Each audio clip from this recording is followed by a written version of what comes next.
Boa noite a todos. É uma alegria e uma honra estar aqui hoje, entre os amigos queridos. E tem os internautas também, doutora Aguinaldo? Tem os internautas que estão ouvindo? Boa noite aos nossos irmãos internautas. Que Jesus os abençoe a tarefa. Nessa noite, nós vamos fazer um estudo partindo de uma pergunta. E a pergunta é: quando nasceu Jesus? Eu não vou trabalhar o tema de Natal fora de época. Nós vamos trabalhar o nascimento de Jesus em cada um de nós. Mas eu vou ler como foi que nasceu o Natal, para a gente entender a importância disso.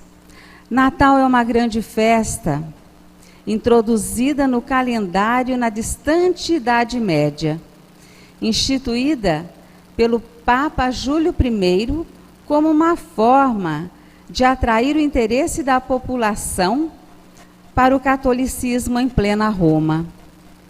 Como era preciso arregimentar novos e muitos crentes, a Igreja ofereceu o Natal como uma espécie de substituição a uma festa antiga do Império Romano, que era dedicada ao deus Mitra, deus Sol, divindade persa, que se aliou ao Sol para obter calor e luz em benefício das plantas, cujo culto, no último século antes de Cristo, era um dos mais populares do Império Antigo. Portanto, não é cientificamente correta a versão de que Jesus teria nascido em 25 de dezembro. Mas isso não importa para nós, importa? Não importa. Para nós não importa se ele nasceu no dia 25 de dezembro, se ele nasceu no dia 25 de janeiro, 25 de março, não importa. O que importa para nós é a mensagem trazida por ele. Essa mensagem que ele trouxe há mais de 2000 anos. E nós temos tanta dificuldade de compreender. Colocar em prática ainda vai levar um tempo.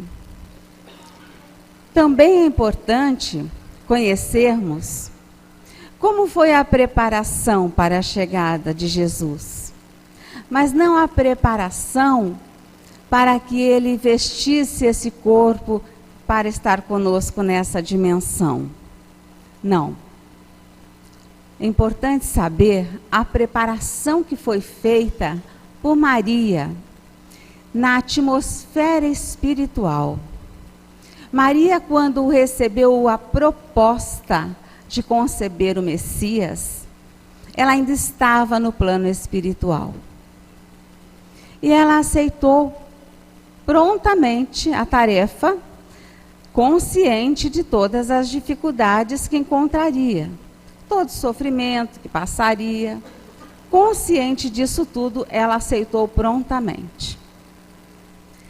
Maria, já no ventre de sua mãe, não aceitou ficar na inércia. Ela queria trabalhar. Ela não aceitou ficar deitada em berço esplêndido, esperando que seu corpinho se formasse no ventre materno. Ela queria trabalhar.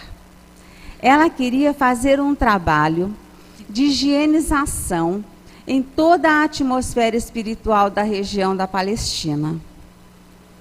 Ela queria e ela fez.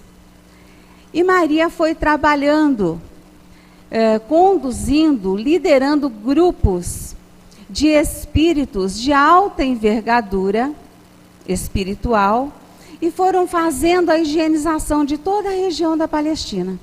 Naquele momento, as trevas tinham tomado conta e estavam lá com propósitos claros de promoção de desordem, de desarmonia, enfim.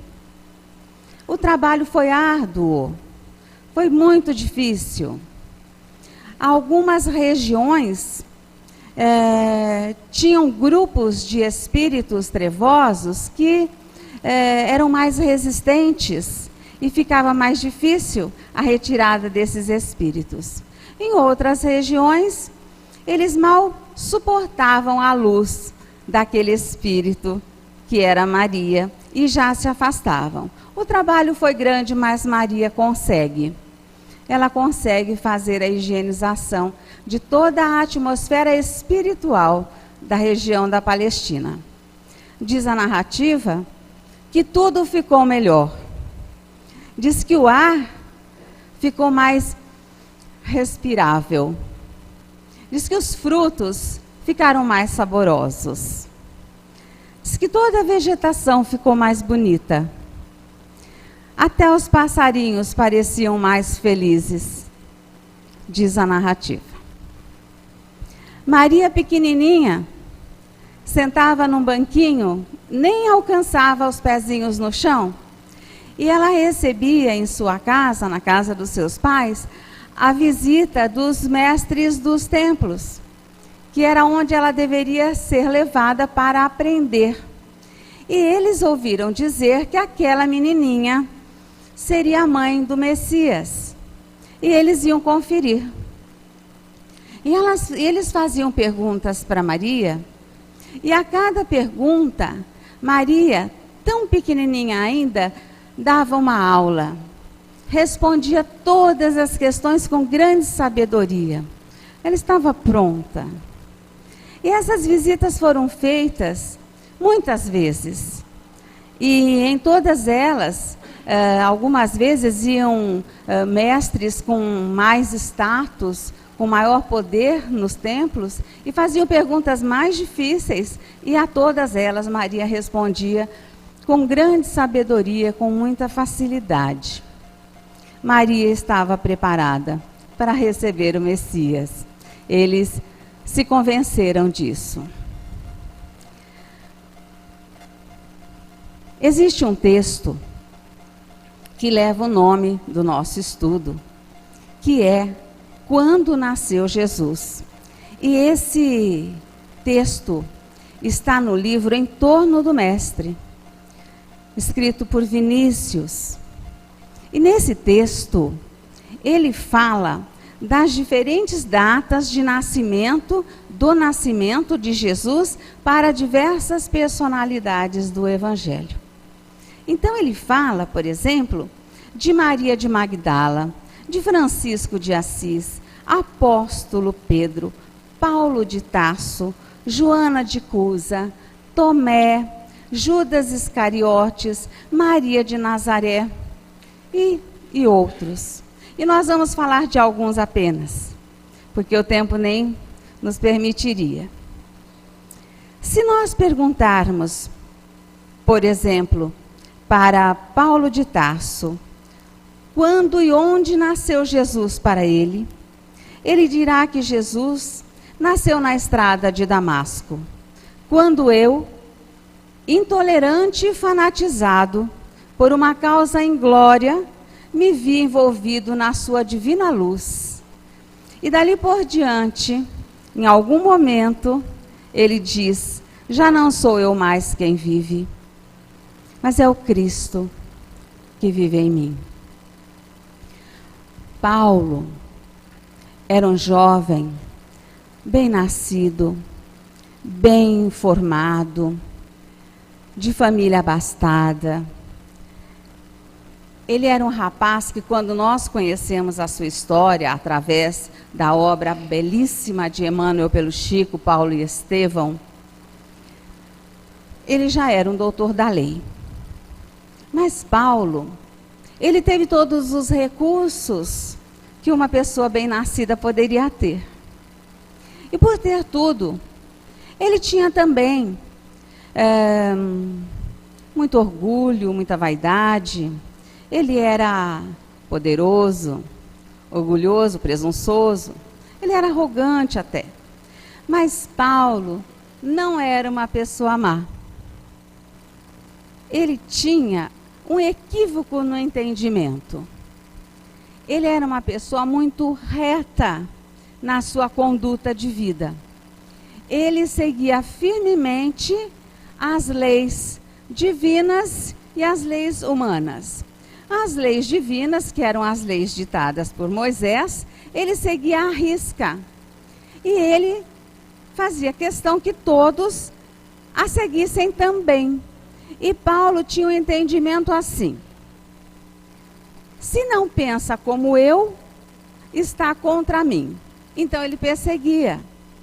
Por isso ele perseguia os cristãos, porque eles pensavam diferente. Eles estavam seguindo Jesus. E Paulo não aceitava isso. Ele tinha aquele pensamento firme nas leis mosaicas. E ele era firme na perseguição. Mas por essa diferença de pensamentos. Ele tinha uma noiva. Quem leu o livro vai se lembrar. E quem não leu, deveria ler, que é uma história belíssima. Ele tinha uma noiva que se chamava Abigail. E eles se amavam verdadeiramente. Um dia, ele a convida para um evento social. E esse evento social era o apedrejamento de Estevão. E a Abigail, ela era muito sensível, ela era uma menina muito doce, muito meiga. Ela amava Paulo, mas ela não aceitava muito bem essa coisa de perseguição. Ela não aceitava isso. E de apedrejamento, ela era muito sensível para aceitar isso tudo. Mas ela também não poderia declinar do convite, ela tinha que aceitar, o noivo estava convidando, e ela foi. Mas ela foi e chegou um pouquinho mais tarde, até propositalmente. Ela chegou um pouquinho mais tarde e o apedrejamento já estava terminando. Quando ela vê o apedrejado já quase morto, ela reconhece nele o seu irmão Gesiel. Gesiel, que mudou o seu nome depois da conversão pelas perseguições mesmo. Gesiel, que agora era Estevão. Ela corre, acolhe Gesiel em seus braços. E ele ainda consegue falar algumas coisas antes de morrer. E ele diz assim: eu não guardo mágoa desse homem, porque ele foi fiel a Moisés até o fim. Quando ele conhecer Jesus, ele será fiel a Jesus até o fim. E foi, né? Nós sabemos que foi. E Estevão morre nos braços de Abigail. Ela fica muito transtornada, inconformada, muito triste de ver o seu irmão morrendo apedrejado, amando do seu noivo amado. É uma situação muito difícil para ela. E ela sofre intensamente. Paulo era um homem da sociedade, não ia ficar bem socialmente perante a sociedade, não ia ficar bem ele ser noivo de uma moça que era irmã de um cristão que ele mandara apedrejar. Não ia ficar bem para ele socialmente. Ele rompe o noivado. Abigail cai num grande abatimento, numa grande tristeza, fica muito doente, o tempo passa e a saudade bate no coração de Paulo. Um dia ele não resiste e vai visitá-la. Quando ele chega na casa das pessoas que a acolhiam, ele a vê muito abatida. Ela estava próxima já da morte, ela morre naquele abatimento mesmo, que hoje nós sabemos o que é isso, né? É um processo depressivo profundo que não tinha conhecimento, ninguém tinha conhecimento, ninguém tratava, ninguém cuidava. Ela foi se abatendo, as suas resistências foram diminuindo, ela foi ficando doente. Ele foi visitá-la. Conseguiu conversar com ela, soube que ela havia se convertido, ficou transtornado. Abigail morre. Ele está lá naqueles dias Ele espera todo o cerimonial, ela é enterrada, e ele procura saber quem foi o responsável pela conversão dos 2 irmãos, fica sabendo que é Ananias, que mora em Damasco. Ele não tem dúvida, pede autorização no templo e segue com seus homens a caminho de Damasco.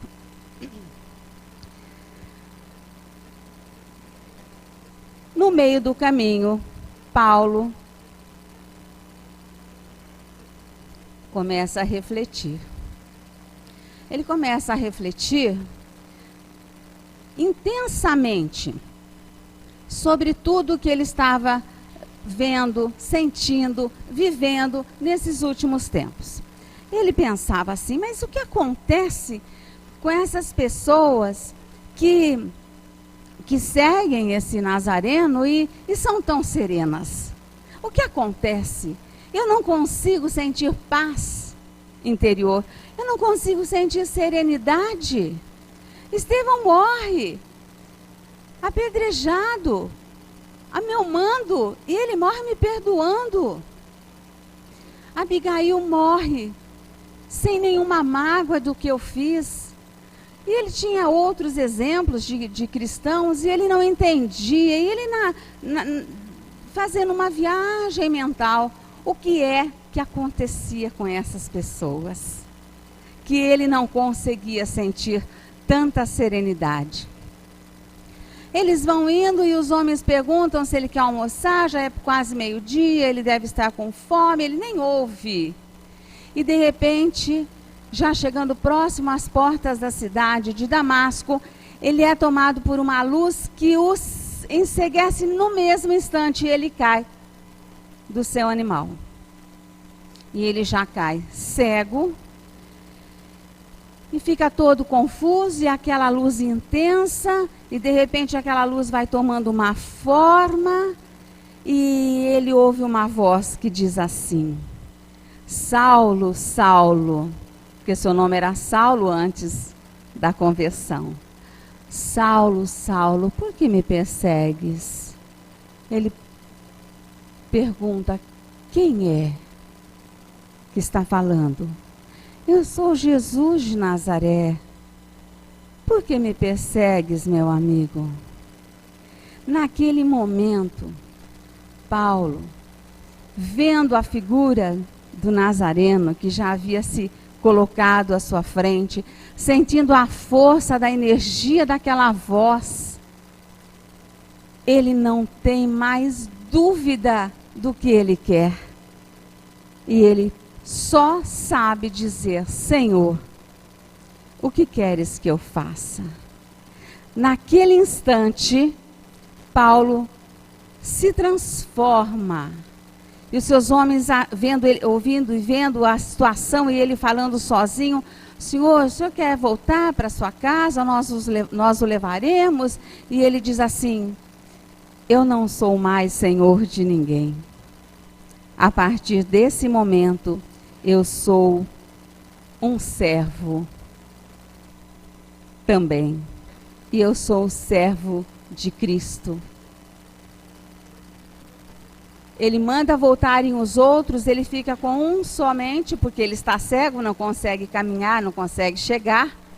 E ele pergunta: Senhor, o que queres que eu faça? E Jesus responde: entre em Damasco, lá lhe será dito o que fazer. Aí a gente dá uma parada e pergunta assim: mas como ele faz? Como Jesus, porque Jesus diz: entre em Damasco, procure Ananias, e ele lhe dirá o que fazer. E aí a gente pergunta: Ananias sabia que ele era perseguidor? Como Ananias o receberia? Mas aí a gente sabe que Jesus foi lá buscar o seu homem. Ele sabia que aquele homem estava pronto. Era uma pedra bruta. Só faltava uma lapidaçãozinha. Ele foi lá buscar o seu homem, que estava pronto para o trabalho. E foi lá e falou com Ananias: o nosso homem vem aí. Receba-o. Cuide dele, oriente. Ele vai precisar de muita coisa. ele se encontra com Ananias, e Ananias o atende e retira, diz a narrativa, as escamas dos seus olhos. E Paulo volta a enxergar imediatamente. E aí a gente pode fazer uma outra visão também, ter uma outra visão.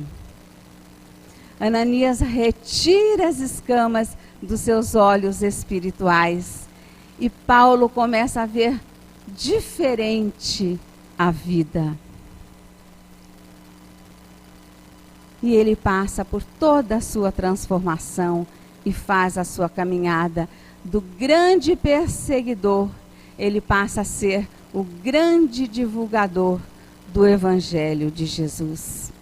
E é aí que em algum momento, já completamente transformado, é que ele diz essa frase: já não sou eu mais quem vive, é o Cristo que vive em mim.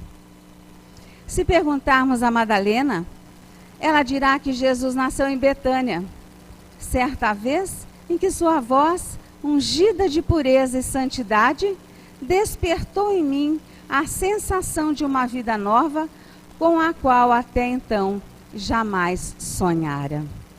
Madalena é aquela mulher que era considerada adúltera, prostituta.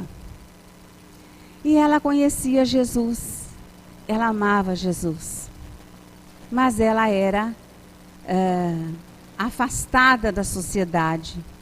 E ela foi levada à praça para ser apedrejada. E quando ela foi levada à praça, o detalhe é que só ela foi levada à praça. Quem esteve com ela não foi considerado adúltero. Não é diferente hoje ainda. Ela foi levada à praça e Jesus estava lá. Estavam todos só homens com as pedras na mão. E Jesus fala. E quando Jesus fala, todo mundo se cala. Se houver alguém aqui que estiver sem pecado, atire a primeira pedra. Todos eles foram, um na sua vez, foram depositando as pedras e a praça ficou vazia. E Jesus pergunta: mulher, ninguém te condenou? Não, mestre. Tampouco eu te condenarei. Vás e não peques mais. Madalena se transforma numa grande trabalhadora do Cristo, indo em lugares que ninguém ia. Ela ia aos leprosários, ela cuidava daquelas pessoas com os corpos cheios de feridas, cheios de chagas, sem medo de se contaminar. E se contaminou. E morreu leprosa. E a forma como Madalena foi recebida no plano espiritual, eu não vou contar. Que é para vocês sentirem vontade de conhecer a história dessa mulher. Se perguntarmos a Pedro sobre a natividade de Jesus, ele dirá que Jesus nasceu no átrio do Paço de Pilatos. No momento em que o galo, cantando pela terceira vez, acordou minha consciência para a verdadeira vida. Pedro era um homem rude, mas ele era um pescador, ele era um homem rude, mas ele era doce, ele era amoroso. E ele amava tanto Jesus, mas ele amava tão intensamente Jesus, que ele acreditava mesmo que ele amasse mais do que os outros. E na última ceia, lá em torno da mesa, conversando sobre o amor, ele diz assim: Senhor, eu o amo tanto que eu tenho certeza que eu o amo mais do que os meus companheiros. E Jesus arrebenta Pedro quando diz assim: Pedro, ainda essa noite, antes que o galo cante, 3 vezes me negarás. Pedro se sente cortado ao meio, porque ele não acredita nessa possibilidade. Jamais ele negaria Jesus. Ele o ama demais e ele nega. E ele nega por 3 vezes. As pessoas chegam e perguntam: você conhece o Nazareno? Nós estamos procurando? Não conheço. Passa um tempo, outras pessoas chegam: você conhece? Você é amigo do Nazareno? Nós estamos procurando por ele. Não conheço. E uma 3ª vez já, chegando próximo da madrugada: e você conhece o Nazareno? Ele é seu amigo, nós estamos procurando por ele. Não conheço. E o galo canta. E quando o galo canta, ele se lembra do que Jesus falou, ele olha para Jesus que está por aí, os seus olhares se cruzam e ele se sente a pior pessoa do mundo. É quando ele diz que aquele momento acordou minha consciência para a verdadeira vida. Pedro se sentiu tão culpado, mas ele se sentiu tão envergonhado, porque Jesus havia acabado de falar que ele faria isso, e ele não foi vigilante e fez. E por que ele fez? Ele fez por medo. Ele fez pelos mesmos motivos que nós faríamos, medo. Ele, se falasse que era amigo de Jesus, ele seria preso, supliciado, talvez crucificado. Medo. Mas no mesmo momento, ele foi tomado de uma força, de uma fibra, que ele se tornou o grande homem do caminho, que foi onde tudo começou. E lá ele atendia.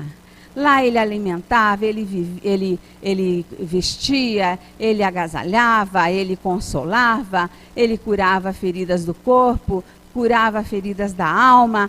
Ele se redimiu pelo amor. Diferente de Judas, que pelo sentimento de culpa se suicida, porque vendeu Jesus por algumas moedas. Ele se sentiu tão culpado, tão mal, sofreu tanto, que ele atrasou em séculos o seu processo evolutivo. Jesus o perdoou, Maria o perdoou, todo mundo perdoou, mas ele não se perdoou. A sua consciência o cobrava.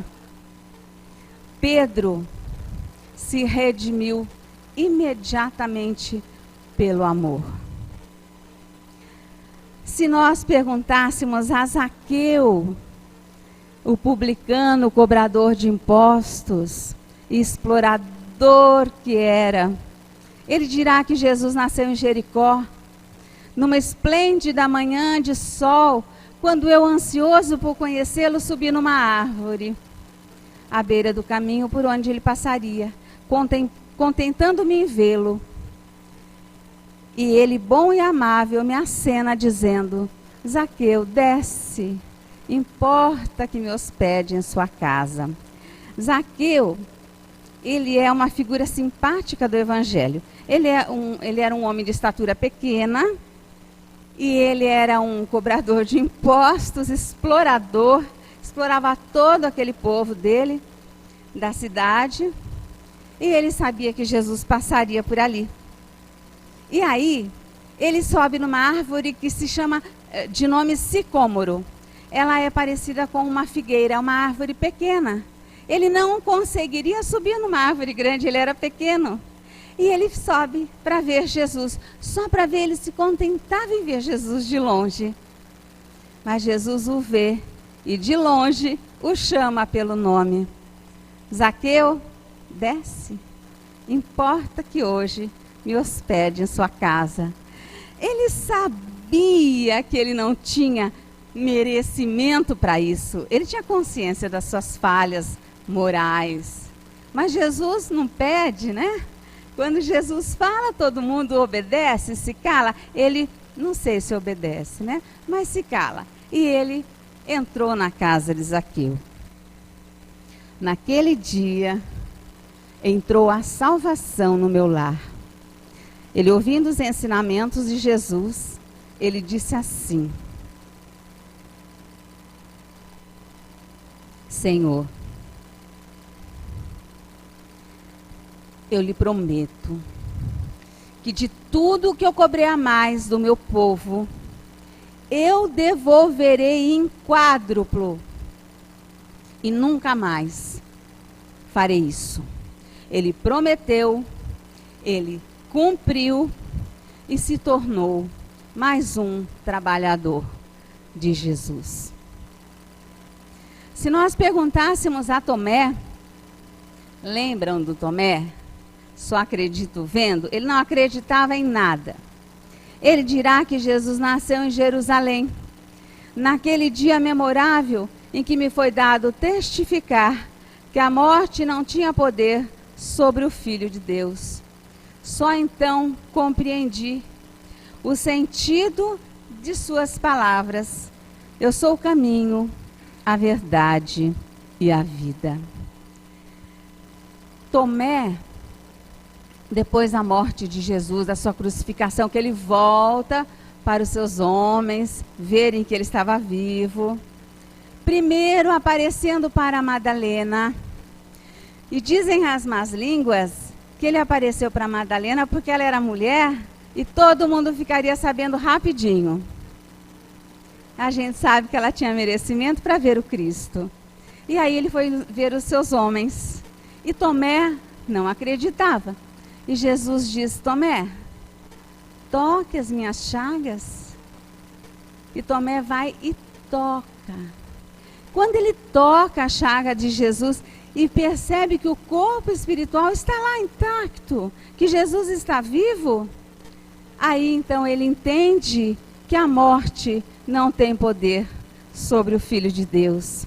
E compreende a frase dita por Jesus: eu sou o caminho, a verdade e a vida.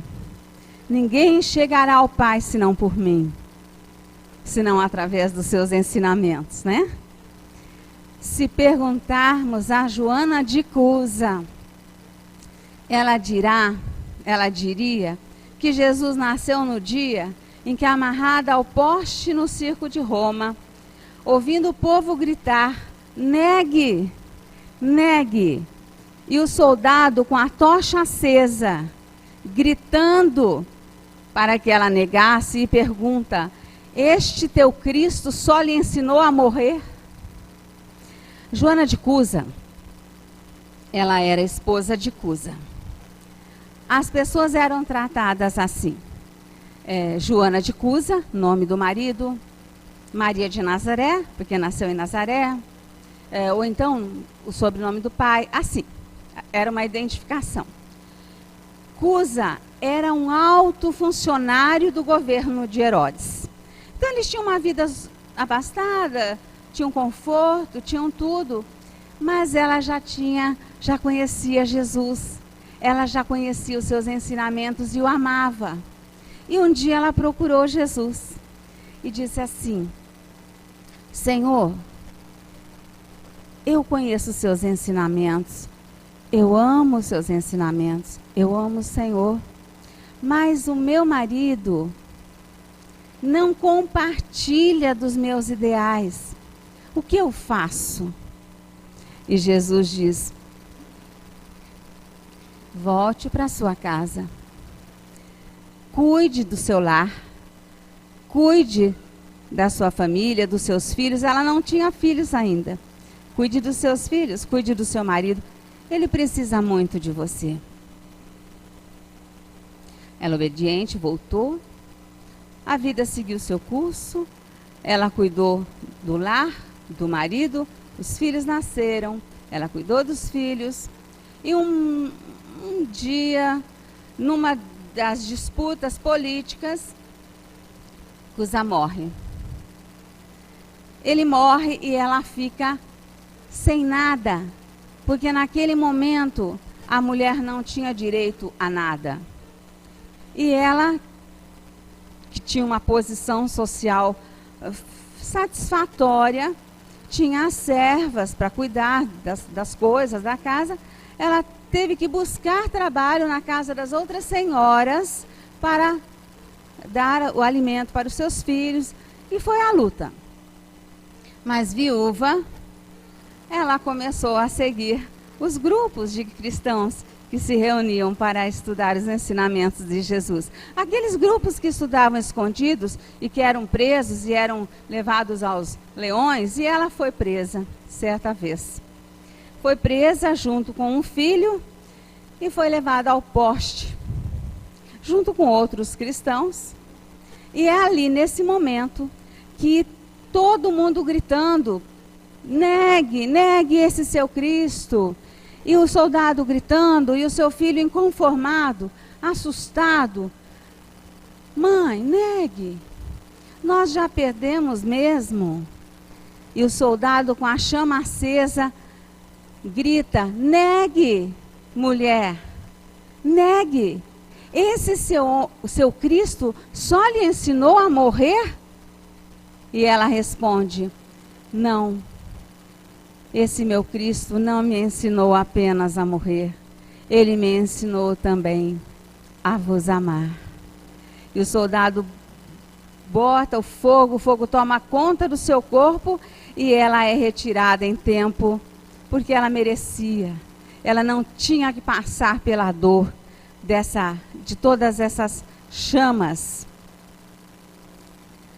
Se nós perguntarmos a Maria de Nazaré, quando nasceu Jesus, ela dirá que Jesus nasceu em Belém, sob as estrelas que eram focos de luzes, guiando os pastores e suas ovelhas ao berço de palha.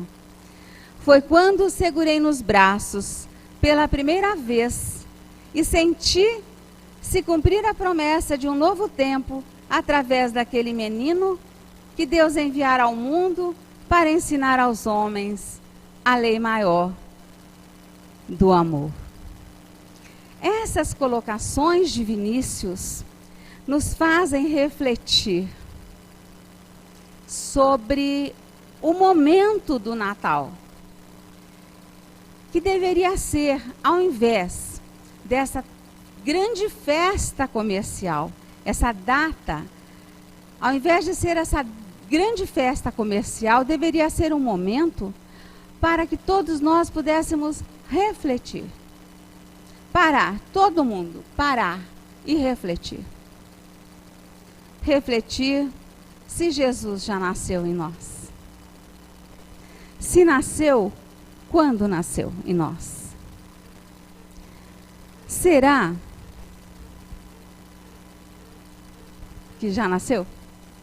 Será que nós estamos fazendo o mínimo do que ele já nos ensinou há mais de 2000 anos?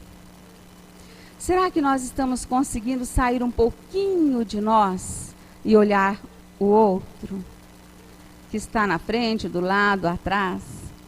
Tantos irmãos nossos precisando de nós. Será que nós estamos conseguindo parar de pensar só em nós? Só na nossa satisfação, só na nossa alegria, só na nossa felicidade? Será que nós estamos dando de comer a quem tem fome? De beber a quem tem sede? Será que nós estamos agasalhando quem tem frio? Olha, a nossa cidade é quente. Hoje já está o avesso desses dias. Mas para quem está na rua de noite, se a temperatura cai um pouco, o chão é frio. O frio é frio. Assim como a dor dói, o frio é frio. Alguns têm um papelão para tirar o frio da pedra, alguns não. Alguns têm uma mochila para acomodar a cabeça, alguns não. Será que nós estamos fazendo o mínimo? Não foi isso que ele falou? Olha, sempre que fizerdes a qualquer um dos meus irmãos, será a mim que estarás fazendo? Não foi isso que ele falou? Será que estamos fazendo o mínimo? Olha, emprestar o nosso ouvido para alguém que precisa desabafar, Ou será que nós estamos falando assim, depois eu te ligo que eu estou ocupada agora? E o desespero é naquela hora. O desespero é naquela hora.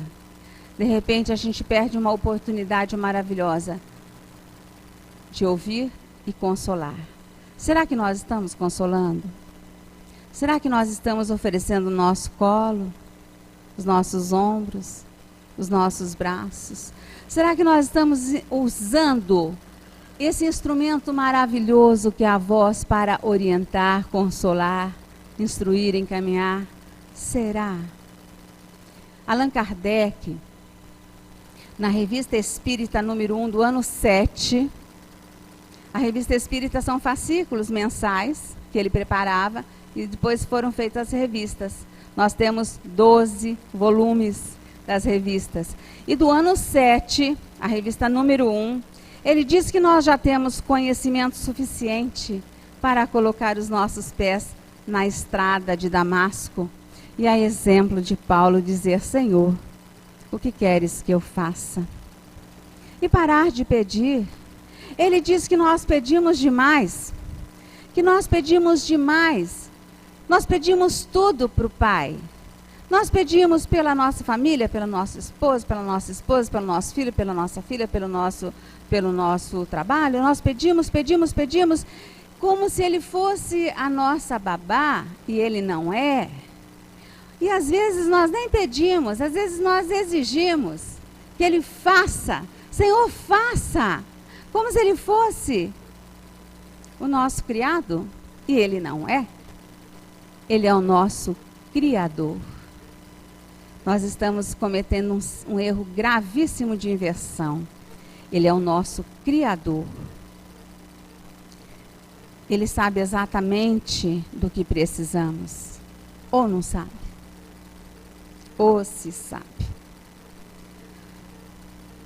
Vamos aproveitar essa existência que nós estamos tendo a felicidade de conhecer essa doutrina de luz, que nos consola, que enxuga as nossas lágrimas. Ao mesmo tempo que ela enxuga as lágrimas, ela explica os porquês das lágrimas. Ela consola, ela conforta, ela orienta, ela instrui, ela baliza, ela ilumina os passos. Ela nos apresenta um leque imenso de possibilidades, um horizonte infinito, nos dizendo que as coisas não terminam por aqui, que sempre poderemos fazer mais bem feito, mas que o melhor momento para se fazer é agora. A doutrina espírita que chega rasgando todos os véus do mistério. Não existe mistério, tudo nós podemos conhecer, tudo nos é permitido conhecer, basta buscar, pesquisar, procurar.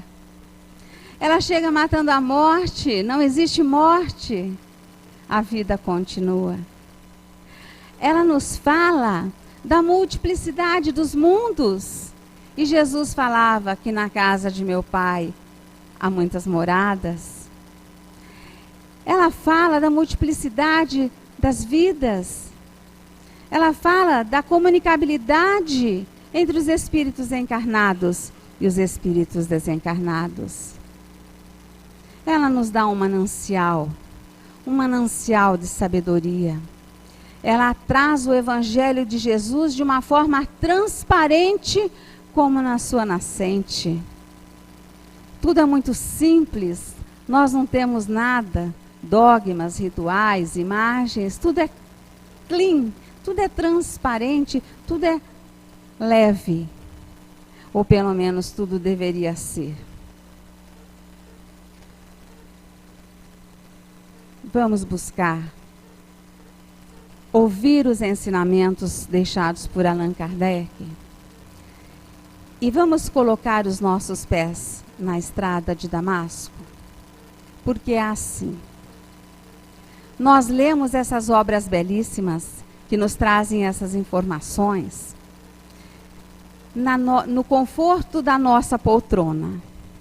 E se tiver um pouquinho frio, nós lemos debaixo do edredom, no conforto da nossa cama. E aí a gente fala assim, mas que homem forte esse Paulo. Que Joana é essa? Que Madalena? Que força, que coragem! E a gente continua lá debaixo do edredom, não é conosco. Nós deixamos eles numa distância confortável de mais de 2000 anos. Nos esquecendo que a nossa estrada de Damasco está aqui. O nosso poste do incêndio está aqui. As feridas, as chagas das nossas lepras estão aqui. A nossa estrada de Damasco. Quem são a nossa estrada de Damasco? O nosso poste de incêndio. São os nossos problemas cotidianos, aqueles que nos dão trabalho, que nos fazem aprender e crescer na existência. É o parente difícil, é o companheiro difícil, a companheira, é o filho problema, é a doença grave que atinge um familiar querido ou que nos atinge. Isso tudo são a nossa estrada de Damasco, os nossos postes de incêndio, as nossas chagas da lepra.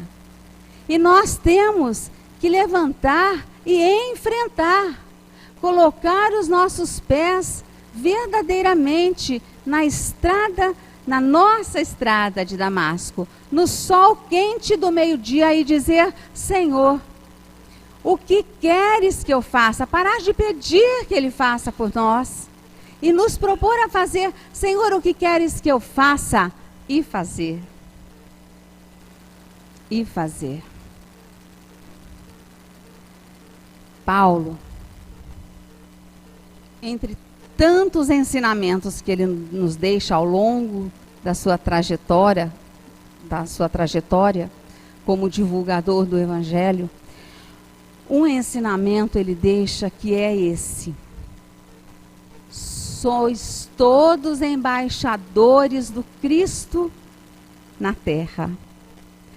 Bom, se nós somos todos embaixadores do Cristo aqui na terra, nós somos seus representantes, não somos? Se nós somos seus representantes, nós temos que representá-lo, claro. E para representá-lo, nós precisamos abrir espaço para que ele possa ser representado por nós. Então, que nós possamos verdadeiramente abrir esse espaço para que Jesus possa viver através de nós.